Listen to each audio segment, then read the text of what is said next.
Hi everyone, my name is Justin Morris. I'm going to show you the trick French Kiss by Wayne Houchin. It's an incredible effect that's been redone by with the Theory 11 team to redo all the nuances and all the additions and the subtleties that have been added to it.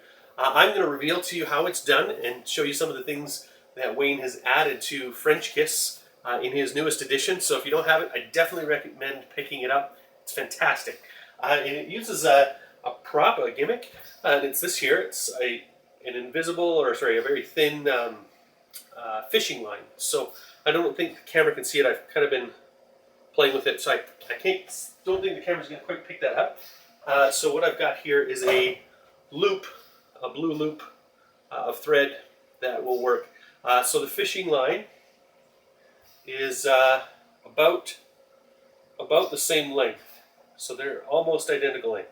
The fishing line actually is a little bit longer than my string here, but that's the length there of the fishing line. So it's just a very, very thin fishing line, probably like a quarter-pound test fishing line. But anyway, this is going to be our representation of that. And it starts off, actually, this will start off just around your wrist like that. Nobody sees it. Nobody's looking for it. It moves around so much, and the greater motion covers it there. You're going to have two cards signed. I'm going to just use a red card and a blue card so you can see the different cards. One card will be signed by the spectator and one card by the magician. It doesn't matter what two cards they are. Obviously, from the same deck is great, but it doesn't even matter. You could use two different colored cards like that. So let's say the spectator takes the blue card and they sign it. You fold it up like this in your hand. So you're going to fold it the long ways first, and then the short way, so that you have a little quarter folded card. And it's important you fold it that way so that you've got a V shape, like so. Okay?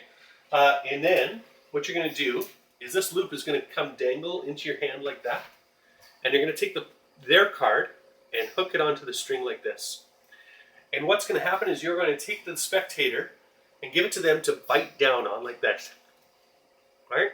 Except what you want to tell them, and this is very important, is you want to make sure that they only use their teeth and not their lips. That's important, and you'll find out in a second. So when you put it into their mouth, you say bite down on this, when you put it into their mouth and they're going to bite down, you say don't use your lips, just your teeth. You're going to slide this string closer to the opening of the card, because you want to make sure that their teeth bite down just past the string in the middle of the card, like this. And that's important because in a moment, what you're going to have happen is the string will be in their teeth like this, and it needs to be able to slide in these little holes in your teeth, that little gaps, like that.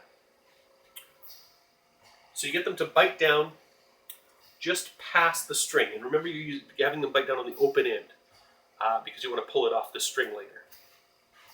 So you have them bite down. And if it doesn't look like they're going to bite far enough on the card, if they're going to bite down here, if they're just opening a little bit, just give it a good shove.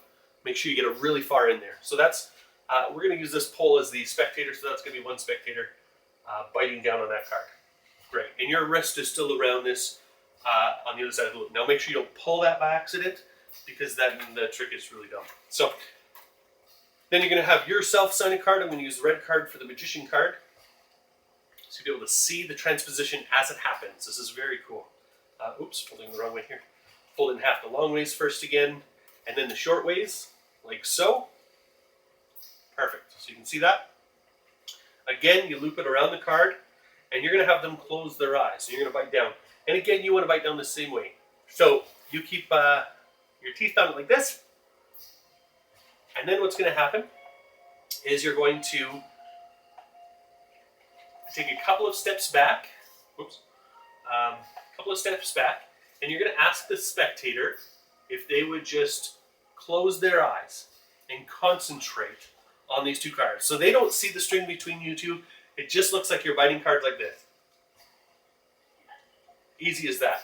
So you're going to, when they close their eyes, you're going to give this card a little bit of a tug, and it's going to come out of their mouth. And you need to give it a very sharp tug. Very much like the tablecloth, when you're pulling the tablecloth out from underneath all the dishes, and all the dishes stay still on the table. You're doing that with the card. You're just simply giving a little tug out of their teeth. They don't feel it. They don't. It's the weirdest thing. I don't know how Wayne figured that out, but they just don't feel it. But the string is going to be left in their teeth because of where it's placed in the thing there. So they bite down. You give the card a little tug. As soon as they close their eyes, you give a little tug, and the card will stay on the string, resting on the string. But their teeth will clamp down on their end of the string. Then you do the same with your card. So your card is like so. You're full. Like that. Except the cards stay on the string. Just like that. So this is in your teeth. That's in their teeth. Their eyes are closed. The cards are free. And now the easy part. Right? Now is the part where that you can get away with almost anything. But it looks like this. So I'll just balance that there. My gosh. Then you do the magic. And you just pull. Like this. You just pull. And like a pulley, look at that. Soon, all of a sudden you have their card right next to your mouth. So you just got to close your mouth around it, your lips around it. And then you just tell them to close their lips. And when they close their lips, all of a sudden they feel that card because it's right against their teeth. So you just tell them to close their lips. They bring their lips down right around this card. And it's the weirdest feeling. And they're going to open their eyes as soon as they feel it because they're going to feel this card in their lips all of a sudden instead of in their teeth. And so they'll be surprised. They'll open their eyes. You're standing over here. You're over here. They're over there. You haven't touched anything. It doesn't look like you've touched anything. But all of a sudden, they look down, and you say, I think it's done. The magic's done. Did you feel it? And they'll say, yeah, I felt something weird. You say, open up your cards. And when they open up their cards, both cards have actually switched places. So that is French kiss. That's how you get it to go. Now, as soon as they open their mouth to take out the card, you've got this still in your mouth. You just simply step back. And that'll pop right out of their mouth. Because they open their mouth to start talking, and that just falls right out of their mouth. And then you've got this in your mouth. All you do is scratch your chin and spit it out. Scratch your chin, spit it out. Oh, I didn't do that right. Sorry, scratch your chin. So you gotta reach into the loop and spit out. Done. You're done. And you are reset. You're ready to go. You open the cards. They freak out. They don't know how you did it. That is French Kiss by Wayne Houchin.